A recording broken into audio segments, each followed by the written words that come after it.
तुझा भवानी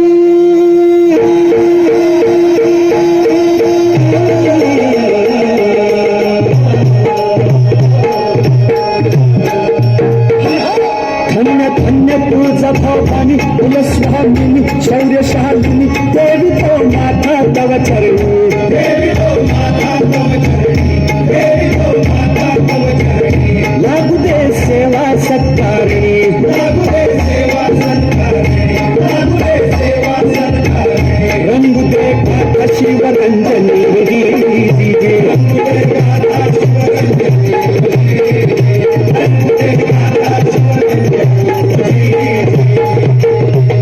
ही कथा आहे पवन मावळातील अर्जन गर्जन गडांची, शिलार खिंडीची, सर्जा डोंबाऱ्याची, त्याची अस्तुरी कस्तुरीची, लहानग्या सावीची, डोंबाऱ्याच्या पराक्रमाची. अर्जन गर्जन गडाच्या अगदी अंगणात मोहरी नावाचं छोटस गाव होतं. अर्जन गर्जन कोण होते आदिलशाही मुलखा. मोहरी गाव मात्र स्वराज्य, पण ऐन आदिलशाही मुलखाच्या बांधावर ते मोहरी गाव 5-25 उमऱ्यांचंच, त्यातलंच एक झोपडं सर्जा डोंबाऱ्याचं. कस्तुरे, अगं कस्तुरे. जी धनी, अगं मगा धरणं निसतेच कस्तुरे कस्तुरे लावलंया. पुढे बोला की काहीतरी. अगं म्या काय म्हणतो, आता म्हणा की लवकर काय ते. आज रातच्याला देवीच्या छबिन्याला 4था शिवाजी राजा येणार आहेत म्हणून. काय म्हणतायसा? मग आपण समजा जाऊ राजाला जत्रेच्या छबिन्याला. आपला खेळ करून दाव की राजाला. राजासनी नुसतं लांबून पाहिलं ना तरी जीव धन्य झाला म्हणायचा. येडी का खोळी का तू? एवढं मोठं राज ते आपल्या खेळ पकतील होय. पकतील स्वराज्यासाठी आपण बाकी काही नाही करू शकलो तरी आपला खेळ करून दाखवू राजासनी. उठा बिगी सावे, चल बिगी बिगी. आव हलगी डोलगी घ्या लिंबू बरोबर. आईच्या नावाचा गोंधळ मांडीला, गोंधळाला ये आई, गोंधळाला ये आई, गोंधळाला ये.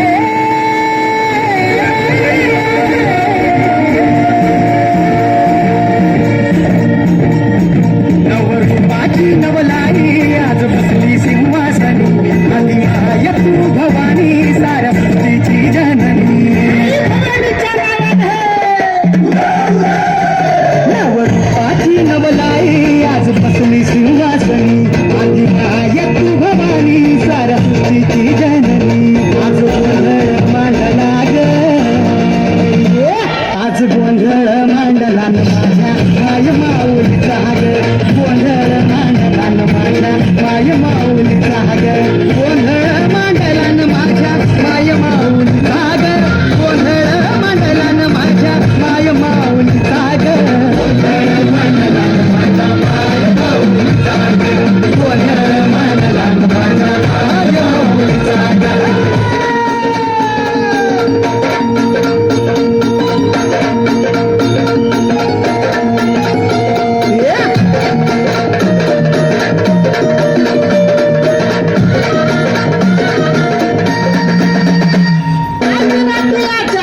कस्तुरी, मला बी लय वाटतं या का स्वराज्यासाठी आपण बी काहीतरी करावं.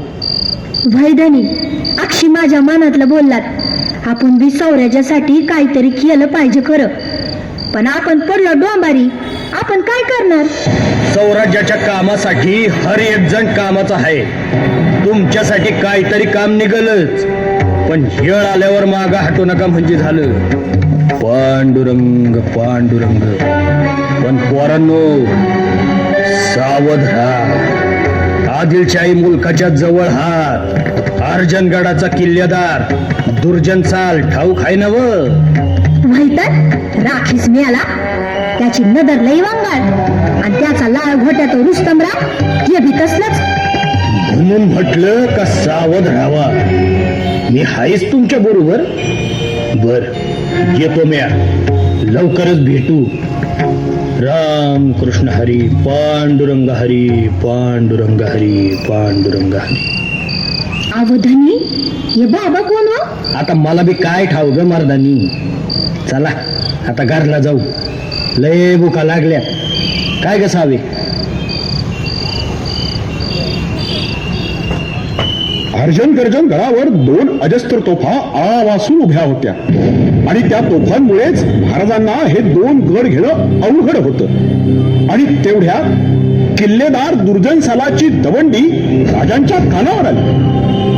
ऐका ऐका, किल्लेदार साहेबांनी सांगितल्यावरून अर्जन गर्जन गडाच्या तोफांना एक दोर बांधण्यात येईल. त्या दोरावरून जो कुणी चालत जाईल किंवा जी कुणी चालत जाईल त्याला 100 पुतळ्याची अस्सल सोन्याची माळ बक्षीस म्हणून देण्यात येईल. हो,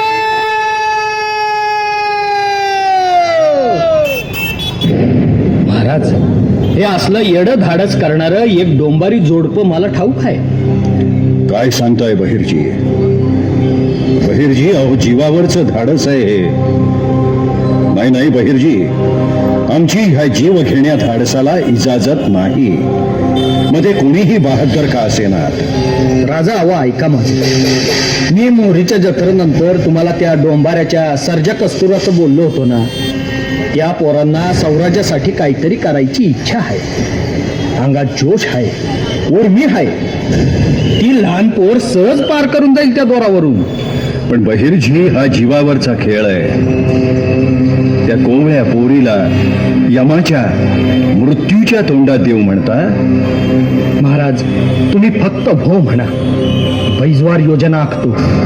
15 दिवसावर आलेल्या औसेचा मुहूर्त धरतो. ती लहान पोर चालत जाईल हातात बोथाटी धरून दोरावरून. अर्जन गडावर सर्जा हलगी वाजून तिला साथ देईल. ती पोर पलीकडे गेली का आपल्या बावळ्यांना इशारा देईल, आणि एकदा का हर हर महादेवची गर्जना उसळली का ती पोर त्या तोफा निकामी करेल, आणि त्या दोन्ही बी गडावर स्वराज्याचा भगवा फडकल. महाराज महाराज महाराज, मला पुरी खातर आहे. खातरच नाही तर विश्वास आहे. बहिर्जी, जे काही कराल ते काळजी काट्यानं करा. पोर सुरक्षित मिळाली पाहिजे. जय भवानी, जय भवानी. आणि अमावस्येची रात्र उगवली, आणि बहिर्जींनी आखलेल्या योजनेप्रमाणे अर्जनगडावर सर्जाची हलगी सुरू झाली. मराठी मावळे दोन्ही गडाच्या घेऱ्यात इशारतीची वाट पाहत दबा धरून बसले होते, आणि जगदंबेचं नाव घेत सावीने दोरीवर हाती बोथाटी घेऊन पाय ठेवला.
पोरांनो, तुम्ही पराक्रमाची शर्थ केली. तुमच्यामुळे अर्जन तर्जनगड स्वराज्यात आले. असले जीवावरचे खेळ करणारी वाघाच्या काळजाची तुमच्यासारखी मुलं या स्वराज्यात आहेत, तोपर्यंत कोल्ह्या कुत्र्यांचं आणि धूर्त लांडग्यांचं भय बाळगण्याचं कारणच नाही. पोरांनो, ही शेलार खिंड तुमच्या पराक्रमाची कथा येणाऱ्या पिढ्यांना अभिमानानं सांगत राहील. मंडळानं यावर्षी सादर केलेला जिवंत देखावा शेलार खिंड